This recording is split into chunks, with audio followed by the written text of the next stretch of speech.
Democratic presidential candidate Joe Biden is confident of winning the U.S. election as counting continues. South Sudan is holding a peace dialogue to unify the country after years of civil war. And the installation of new ramps at ferry terminal is in progress according to officials. These and more coming your way on The World Today.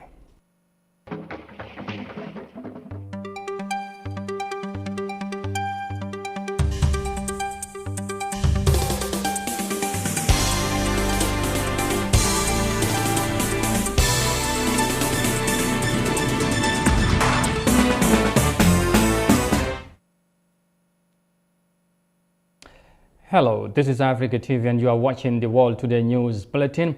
I am Amadou Kante. Many thanks for joining us, and now the news in detail, and we begin with matters of the U.S. elections, because despite President Donald Trump multiple lawsuits in hope of stopping vote counting in 3 crucial battleground states, his opponent Joe Biden said he is confident of winning the presidency as he insisted every last vote be counted. The Democrat presidential candidate was speaking to his supporters in Delaware Wednesday afternoon. Well, let's have more details of that in this report by Bulletin. I'm here to tell you tonight, we believe we're on track to win this election. The former vice president flipped the crucial battleground states of Michigan and Wisconsin on Wednesday, giving him 264 electoral college votes to Trump's 214. Joe Biden said it is clear he is winning enough states to reach the threshold of 270 electoral votes necessary to secure the White House. I'm not here to declare that we've won, but I am here to report when the count is finished, we believe we will be the winners. He said despite the global pandemic, Americans voted more than ever before in their country's history. The 77-year-old politician said he and Senator Harris are on track to win more votes in any ticket in the history of America, and that they are very proud of their campaign. Biden also used the moment to call for unity following the bitter campaign. He urged Americans to work harder to listen to each other and leave the divisive election behind them.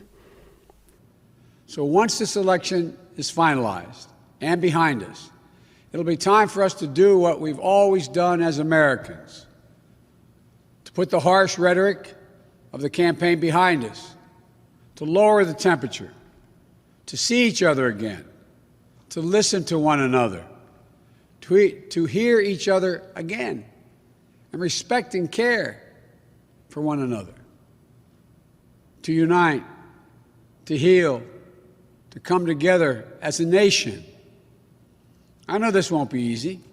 I'm not naive. Neither of us are. I know how deep and hard the opposing views are in our country on so many things. But I also know this as well. To make progress, we have to stop treating our opponents as enemies. We are not enemies. He said although he campaigned under the Democrat ticket, he will govern as an American president. Biden added that he will work as hard for those who didn't vote for him as he will for those who voted for him. While Biden voices optimism, Trump spent the day sowing confusion. In a series of tweets, Donald Trump claimed that the election was rigged against him and declared himself victorious in 4 battleground states that are yet to announce their final results. However, Twitter warned that the claims might be misleading about an election or other civic process. We won the great state of Ohio. We won Texas. For iAfrica News, I am Bulletin. Democratic candidate Joe Biden confident of victory on the U.S. elections. Now joining me on the line from Washington, D.C. to discuss more on this is Dr. Johanna LeBlanc, National Security and Foreign Affairs Legal Analyst. Well, thank you very much, Doctor, for joining me on the line. Now, what is the mood like where you are as counting is still underway in major battlegrounds? First and foremost, thank you so much for having me on. The reality is that both candidates were forced to campaign under extenuating circumstances. And as we know, there has never been in the history of this country where candidates campaigned during a global health crisis, a crisis that required social distancing. It required for the campaigns to take measures that historically they had never taken before. And it also required a different level of strategy. And the reality is that there is no playbook on how to conduct an election in the midst of a global health crisis. So I think that we should give all those who have been involved in this election process their due respect for having engaged in such under this kind of circumstance. But as it pertains to your question, the reality is that it appears to be Joe Biden is the leading candidate. He currently has 264 electoral votes. And as we know, in the United States of America, a candidate does not win the presidency solely by popular votes. So Joe Biden essentially needs 6 more electoral votes in order to be announced the president of these United States. But what we're seeing is that the incumbent, President Donald Trump, is contesting the election results in many of the states, indicating that there I was going to ask about that, Doctor. Now, how has Trump's claims of victory, affected the atmosphere of an election that is too close to call? Well, the reality is that most of us who have been following the election very closely, we saw that the current administration has done a really good job at discrediting the electoral system that we have here in America, indicating that there will be fraud ultimately, because the reality is that because of the COVID-19 pandemic, you have an enormous number of Americans who voted by mail. They mailed in their ballots. And President Trump is saying that perhaps there will be voter fraud. But the reality is that in America, voter fraud is not really the issue. How America suppressed voters here is through voter suppression by gerrymandering, by some of the laws that they have in place that make it more difficult for certain groups of the population to vote. But the idea that someone will go to the polls and steal the election, it is not something that the American public is quite used to. Yes, but yes, I was going to ask again, you talked about the stealing of election. And of course, Trump has already launched lawsuits to stop the counting of votes and suggesting he's been cheated, with mail-in ballots. What will happen if the final election results are disputed? Well, this is what's happening. You have a number of people, again, millions of Americans who mailed in their ballots. The question for Trump is, when were those ballots mailed in? Were they mailed in on November the 3rd, November the 4th? So he's questioning that because he doesn't know, right? And also, there's another question around the legitimacy of some of these ballots, because if the signature does not match the signature that is on file, perhaps that vote could be thrown out. But what we saw the Trump administration did is that under his administration, whether Trump is reelected or not, he has certainly changed the course of America's jurisprudence. We saw recently he appointed a conservative Supreme Court justice. So he has leaned the Supreme Court to the far right. So if litigation were to be brought in front of the Supreme Court, many of the experts were saying that he could potentially win. Okay, just finally now, of course, for how long can Americans wait to know who will be their president for the next 4 years? Well, let me tell you, the reality is that legally, it's the states that certify the votes, and they have to wait until all votes are counted. But I think that Americans have gotten very spoiled in terms of knowing who is the elected official on the night of the election. But that's not how it's supposed to be done by law. And also, when it comes to the electoral vote, those individuals would not cast their votes legally until December the 14th. But because of the various litigation that we do see in various states and the president contesting some of these results, it may take a few days. But the reality is that Joe Biden is leading in the polls. All right. Dr. Johanna, thank you very much for your time. It was good to have you on the line. Thank you so much for having me.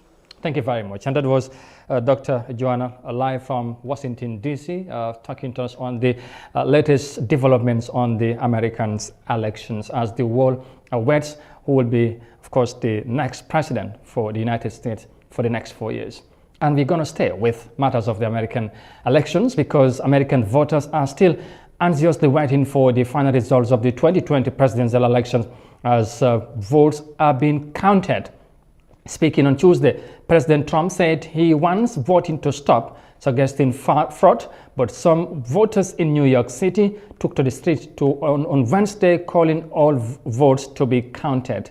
Let's have more details of that in this report. Hundreds of Americans were on Wednesday out in the street of New York City demanding that all votes be counted. Be defeated, the people united, will never be defeated. The protest follows incumbent Donald Trump's call for the counting of mail-in ballots to be held on Tuesday. His challenger, Joe Biden, is projected to win the election if he could secure 6 more electoral college votes, having already gained 264 compared to Trump's 214 electoral votes. Trump already claimed he had won the elections and received strong criticism over his false claims, but they were enough to raise fears that the final results might be disputed. Nonetheless, protesters in New York had a huge banner calling for every vote to be counted. Votes were still being counted in a handful of key battleground states, with Biden enjoying a lead over Trump in electoral college and the popular vote. With some results in some battleground states yet to be declared, the Trump campaign has launched legal bids to stop the vote counting in Pennsylvania, Wisconsin, Georgia, and Michigan. Reporting for Africa News, I am Amadou Kante. And from that report there on the U.S. elections, we come back home now. The Gambia Ports Authority, GPA, said work is in progress to replace the old ferry landing bridges in Barra and Banjul with new ones. The agency projected that it would take 30 days to replace the ramps that have been in use since 1977. Aissatou Tamba has more details of that in this report. The idea to replace the dilapidated ramps in October set off travel chaos for thousands of people who are using the 7 miles waterways between the capital Banjul and the northern part of the Gambia. On Thursday, Francis Gomez, the Director of Technical Service at the Gambia Ports Authority, told iAfrica TV that the work is going smoothly at both ferries landing site. Gomez is optimistic that despite the difficulties faced, the work will be done within a month. Yes, we foresee, yes, in all the difficulties we foresee the job will be done in the month. Yes, it will be. Actually, we had some difficulties with the equipment. We have, because here we have smaller cranes, but with the help of the ports, calmers, that is the container ridge stackers, we are able to remove the lander. That's what also helped. But now you can see we have the bigger capacity crane, which is supposed to do the job, and I think it will do it rightly. Well, as you can see, once we have the landers back, the ferries will come back to operations, and we're looking forward to see our customers. And I can say, we will say thank you to them for their understanding and the patience they have to wait for us for a month. It's not our wish, but we also have to do safety and make sure that everything is in the right way. Thank you. The dilapidated lamp has caused a lot of destruction over the years, especially the heavily loaded trucks, and some mishaps that occurred threatened lives. The public relations officer of the Gambia Ferry Service, Omar Toure, said the ferries are also being renovated while awaiting the completion of the installation of the new ramps. We are making a little bit of renovation in the ferries, and upgrade them before they got back to work. Looking at the toilets, they are also being renovated to satisfy our customers, and they will see to it that the ferry was not working. The ramp was what they told us, but a lot is also being put in place because this is what the people need and have to be standard. As you can see, different sectors are also being working on. So all we need is the prayers and understanding of the people. While many await the resumption of ferry services, thousands of people have resorted to using boats on a daily basis to cross to either side of the north bank of the River Gambia. Security units from the Gambian Navy and the Fire and Rescue Services have been deployed to ensure the safety of boat users. Reporting for iAfrican News, I am Aissatou Tamba. Work in progress at the Banjul terminal ferries in Banjul, of course, both Banjul and Bara, I should say. Now, we move on. In a bid to boost power supply in Africa, a Tunisian electricity and gas international company has commissioned new transition lines in Rwanda. STEC International Service is also operating in other countries in the continent, which, according to energy experts, is playing a critical role for power supplies in Africa. The power plant built in Rwanda is also expected to see a power connection with Tanzania and DR Congo. Here are more details of that in this report. The Tunisian Electricity and Gas Company International Services, STEC International Services IS, successfully commissioned 83 kilometers of 220 kilovolt and 110 kilovolt transmission lines from Mamba, south of Rwanda, up to Ganga in the suburbs of Kigali. These works in Rwanda are the first phase of the electricity transmission project that was signed between STEC International Services and the Energy Development Corporation Limited 3 years ago. STEC IS also succeeded in commissioning a 220 kilovolt substation in Mamba that will evacuate power from the power plant that is still under construction. This power plant is successful. We are proud of this achievement in Rwanda. It was developed by Tunisian professionals who've proven that a Tunisian company can realize gigantic electricity projects. STEG International Services is a good model and example for other Tunisian enterprises.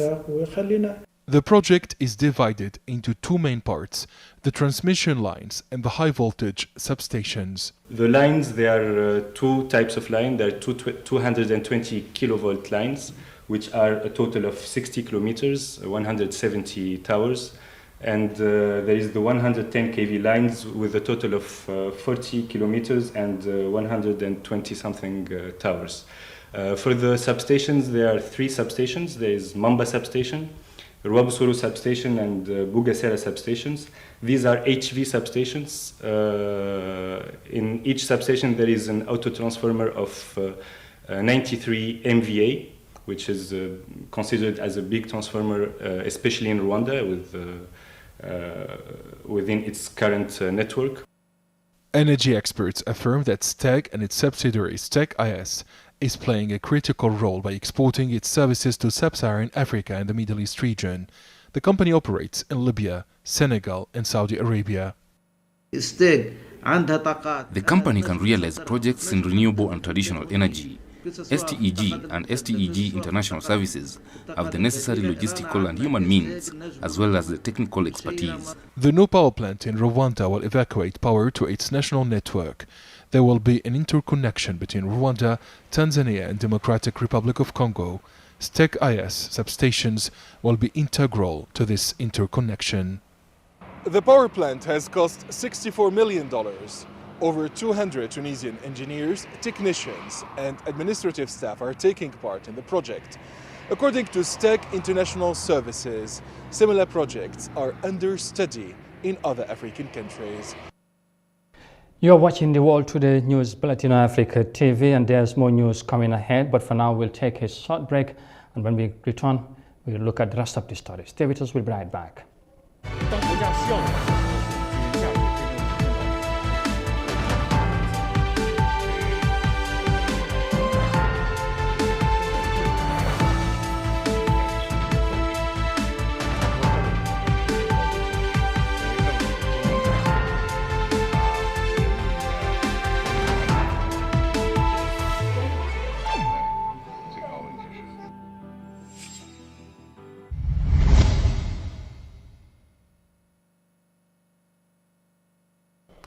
Welcome back and many thanks for joining us. Now, Gamtel Staff Cooperative Credit Union officially launched or inaugurated its head office complex in Abuko on Wednesday. The credit union is set up to help members in the provision of credit facilities as well as other financial services. Sona Tunkara tells us more of that in this report. The construction of the head office was entirely built from the surpluses and profits members made, and it is geared towards solving the financial challenges they are facing. Speaking before officially declaring the opening of the office complex, the chairman of the board of directors, Keba Toure, says the union is set to enhance national development and urges for more membership. Finally, allow me to thank you all for honoring our invitations with a short notice. Chinua Achebe, in his renowned novel, Things Fall Apart, said, and I quote, "A man who calls his kinsmen to a feast does not do so to serve them from starving." Taking from your valuable time in gracing the inauguration of the GSCCU office complex, therefore decodes the bond we share as members with common interests and partners in national development. On that note, I urge all communication companies or GSM operators, former staff in this country to come forward and join the GSCCU, because our desire is to have all communication and media houses under one umbrella. The bigger the membership, the better for everyone. With more than 15 established credit union branches in the country that helps its members with loans at affordable rates and other financial services, the newly inaugurated union is advised to emulate such services to its customers. Now I want to go to the members of this cooperative credit union. I've made to understand that it is through your own effort that this edifice is today here.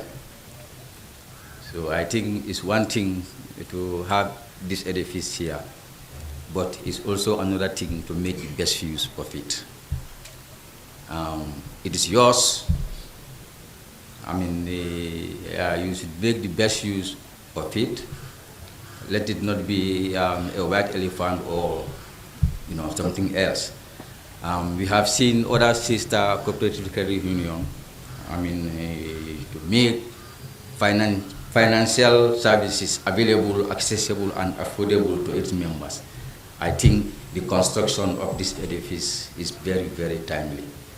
And as I made mention earlier, I hope and I think that members will make the best use of this edifice. The credit union has been in existence since 1997, following a study tour of a high-level delegation from the Gambia to the Republic of Ireland, where the concept of credit unionism was developed to financially empower Gamtel, Gamcel, and GRTS staff and board members. For iAfrica TV, Sohna Tunkara. And from the report there filed in by Sohna Tunkara, finally to South Sudan, where after years of civil war, South Sudan has held a national dialogue conference to reconcile and unify the people for the betterment of the country. More than 500 representatives from different political parties and communities are taking part in the conference. But according to the National Dialogue Committee, not all stakeholders are attending the meeting. The United Nations and African Union have called on all parties to respect the 2018 peace deal. Here are more details of that in this report. The dialogue is meant to reconcile, unite, and determine South Sudan's future. More than 500 representatives from different communities and political parties are participating in the conference. We declare the National Conference in Juba to become the strong basis for the full participation of our citizens in building national cohesion. But the National Dialogue Committee says Vice President Riek Machar's faction and one other opposition group are not participating. The groups opposed to the dialogue say the process started when they were not in the country. African Union is urging all parties to the 2018 peace agreement to continue implementing the deal. We urge the parties to fully implement the security arrangements in order to keep the peace process on track. The United Nations has been providing logistic support to the National Dialogue Committee. It says the process has helped reduce violence across the country. We've seen a ceasefire that's been in place for 3 years and holding. We've seen a peace agreement that's been here for over 2 years. And we've seen since the beginning of this year a transitional government that's functioning and moving forward. There is progress. Resolutions from the National Dialogue are expected to be submitted to South Sudan's cabinet. The plan is that once the resolutions are passed by the executive branch, it would be taken to Parliament for adoption, but some opposition groups say the National Dialogue's relevance has been superseded by the 2018 peace agreement. South Sudan is there, of course, holding a national dialogue to restore peace in the country. I just hope that they would respect the peace deal assigned in 2018 to give peace a chance. And with that report, we finally and eventually bring this news bulletin to an end. But for more details on this, stories and others, you can also log on our website on africa.tv. But for now, many thanks for the pleasure of your company. Thanks for watching. Stay safe and bye for now.